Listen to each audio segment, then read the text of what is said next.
ഇന്നിവിടെ സിമ്പിൾ ടിപ്സിൽ എന്താ പറയുന്നതെന്ന് വെച്ചാൽ ദോശക്കല്ലിൽ നമ്മൾ ദോശക്കല്ല് മാവൊഴിക്കുന്ന സമയം പറ്റിപ്പിടിക്കാറുണ്ട് പലപ്പോഴും.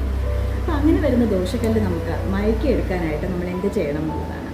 ദോശക്കല്ല് ചൂടായതിനു ശേഷം നമ്മൾ അതിലോട്ട് നല്ലെണ്ണ തടവുക. നല്ലെണ്ണ തടവിയതിന് ശേഷം ഉള്ളി അതിൽ കട്ട് ചെയ്തൊന്ന് സ്ക്രബ് ചെയ്യുക. അതിനുശേഷം നമ്മൾ ഒരു മുട്ട പൊട്ടിച്ചൊഴിക്കുക. പിന്നെയും നമ്മൾ എന്ത് ചെയ്യണമെന്ന് വെച്ചാൽ നല്ലെണ്ണ തടവിയിട്ട് അതിലോട്ട് നമ്മൾ ഉള്ളി കട്ട് ചെയ്തതിന് ശേഷം അതൊന്ന് ചിക്കിയെടുക്കുക. അതിനുശേഷം വീണ്ടും നമ്മൾ നല്ലെണ്ണ തടവിയതിന് ശേഷം ദോശ ചുട്ടെടുക്കുകയാണെങ്കിൽ നന്നായിട്ട് നമുക്ക് ദോശ കല്ലിൽ പറ്റാതെ തന്നെ ചുട്ടെടുക്കാൻ കഴിയും. ഇത് ഞാനൊരു സിമ്പിളായിട്ടുള്ളൊരു വീഡിയോ കൂടെ കാണിക്കുന്നുണ്ട്.